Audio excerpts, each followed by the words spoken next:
organizers for this excellent and very relevant event and for having me at this meeting.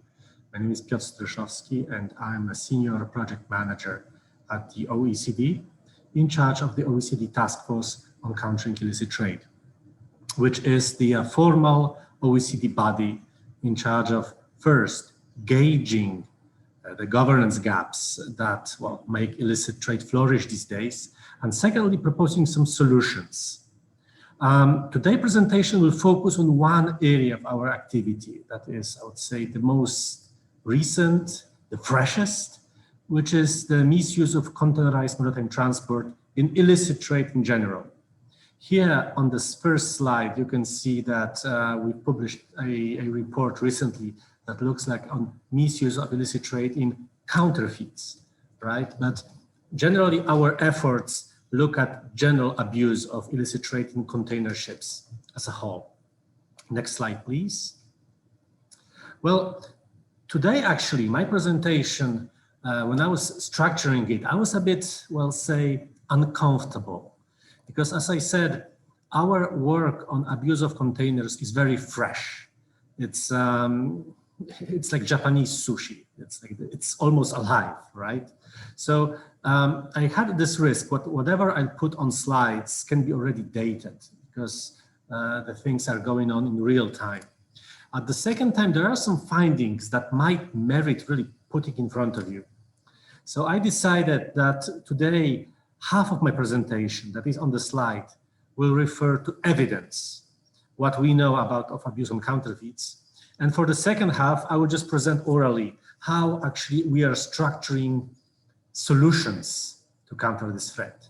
Put it differently, you will see in the PowerPoint diagnosis, whereas a cure or a proposed therapy, I'll just present orally, right? So, as I said, coming to the diagnosis, coming to the pictures of how illicit trade in containerized maritime transport looks these days. What we see so far, illicit trade is booming. Illicit trade is booming.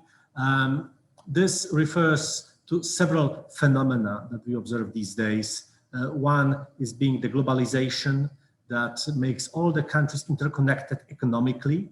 We are not separate human beings. We are right now one big organism.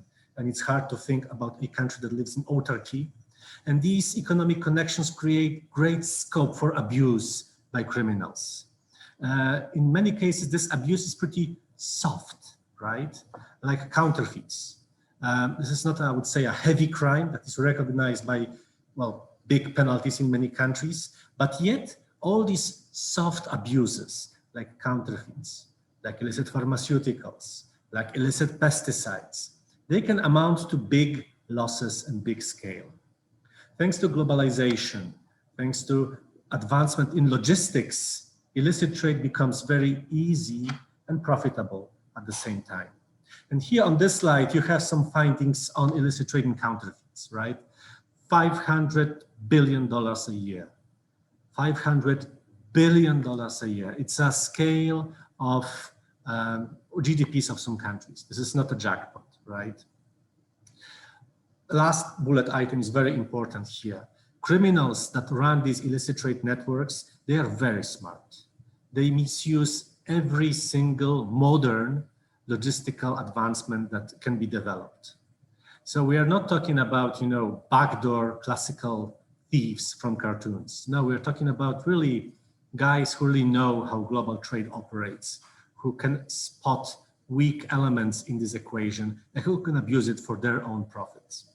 And one of these elements is container ships. Next slide, please. Yeah, thank you. What we see these days is that containers become really the backbone of globalization. This revolution in containers has been very silent, right? When I have meetings and there is a topic of e-commerce, there is a big wow. And you can see that when it comes to, say, e-commerce, advancements in technology are really tangible. We can all benefit from all these gizmos that enable e-commerce. All these things are really something that we can personally profit from. Containers is not the case. But when you scratch the surface of containers, you can see lots of small logistical advancements behind this business model. being either technological, being either economical, a development of business model, or really technical. If you look at the size of container ships these days, you can see that their volume is in millions of containers, right? That shows how important this element is. It's not visible again, but it's a real backbone of globalization. And you can see its impact when it fails. When you can see this impact when it fails. Earlier this year, there was a Suez Canal blockage, something that is far away from us, at least in Europe, but we saw it in Europe when it comes to supply in shops. There were big delays in supply on daily products because of container ships being stuck. The industry that's driving containers is heavily concentrated. You can see that the top 6 companies account for, well, they have more than 10%. The rest is really peppered throughout. So it's an important backbone of globalization. Next slide, please. That is at the same time heavily concentrated. And recently, what you can see also is that there is an increase in costs of this industry, right? Containers became, well, I would say expensive. So put it in a short summary, what I have just said, containers is an engine of trade that has been developing really quickly in all sense of directions, logistical, technological, that is profitable and concentrated. Altogether, this important backbone of globalization with thousands of containers flowing on one single ship, became an attractive mean for smugglers to abuse. And here I come very briefly to a point of abuse of container ships. So one, well, or two quick snapshots on the evidence how container ships are abused by criminals who run illicit trade networks. Next slide, please. So about illicit trade and counterfeits. On the right-hand side pie chart, you can see the number of seizures. So this is every seizure of fakes that happened in the world, I would say in, I believe this is 2018. Most of them are small parcels. You can see that sea containers is only 10% of total number of seizures, right? But when you look at value of goods seized, and at the left-hand side chart, you can see that it's more than a half, right? This is very intuitive. One seizure, one container full of illicit contraband is very expensive, right? Contains lots of goods. So altogether, this 10% of seizures translates into more than a half of total goods seized. And well, next slide, please. Yes, this is more or less the same image. It refers only to one case, so I'll just skip it for the sake of time. Next slide, please. This basically shows that all sorts of fake products can be transported in containers. Smugglers do not choose. Containers are very universal. They are very, I would say, handy for smugglers to abuse. And of course, it's not only about counterfeits. Our study relied on very good data on seizures of counterfeits, but there's also big evidence about containers used for all other illicit goods, ranging from wildlife trafficking through illicit pharmaceuticals, illicit pesticides to, waste, right? Recently, my colleagues, I'm right now here in a EU conference that also gathered customs officers. They tell me a lot about waste exports, illicit waste exports that uses containers. EU regulations when it comes to environment are very strict. That creates incentives to export waste illegally at no rate, right? Because destruction is very costly. And for this purpose, containers are the fantastic way. Next slide, please. Well, when you look at the example of counterfeits, there are some countries that dominate. China is on top. But again, this shows that containers are also very used for the global illicit trade. Next slide, please. And here, another issue that is also very much connected to the problem of abuse of containers is the ownership of ports. This is particularly striking for the context of the EU and to some extent the US, we see that China has been investing a lot in ports infrastructure. That, of course, impacts the incentives of local authorities to inspect those containers coming from China.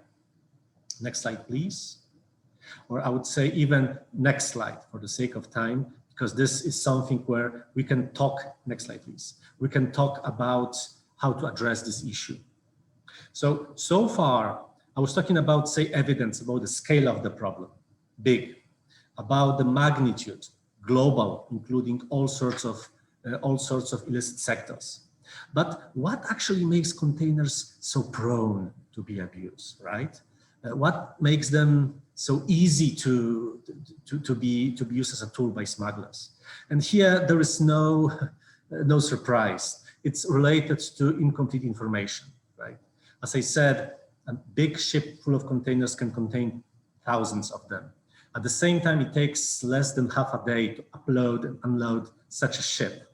Customs cannot inspect every single container. Customs officers and enforcement officers must rely on intelligence. And for such intelligence, information is the key. And here we come to modus operandi of criminals. The hit is just for the providing improper information, blurring information, providing falsified documents, providing old documents, concealing also illicit goods in larger consignment, or really turning customs life into hell by rerouting containers from many points so that the overall risk profile of this container becomes reduced.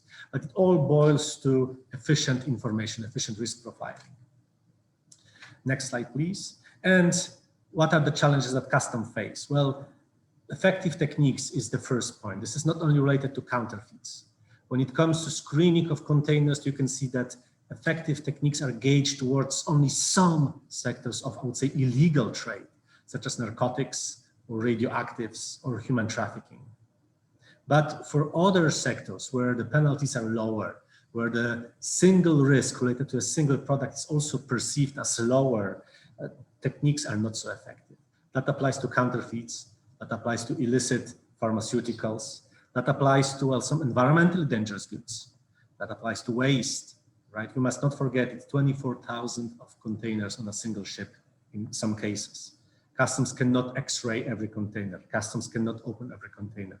It's only about efficient information sharing. And for this, customs lack time, manpower, and also customs often lack reliable information. We should not forget that in most cases, or I would say in many cases, it's not about information that is provided in advance, even in an Excel sheet. In most cases, it happens that information is provided on paper.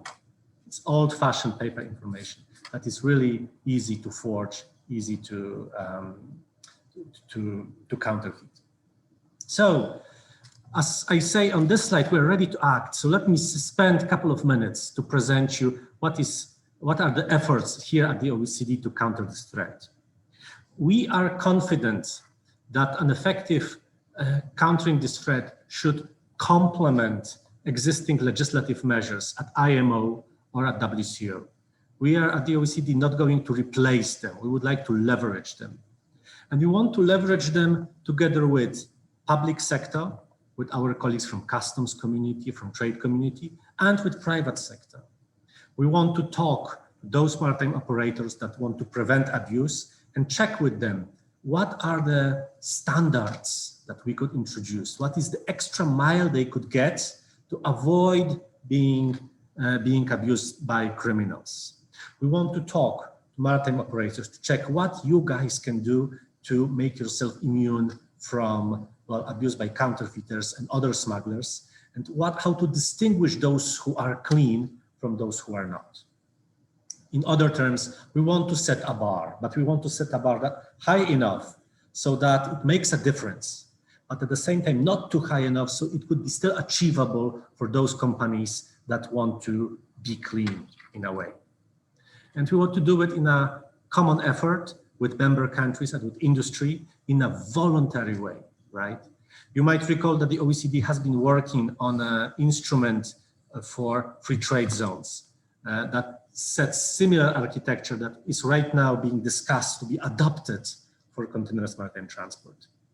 But this is something that is still an ongoing effort. So I hope that soon, or sooner or later, we'll be really able to come with you with a slide that shows precise documents with exact points that, that should be observed. But I'll stop for the moment. And again, thank you so much for having me. It's been an honor and pleasure. Gracias.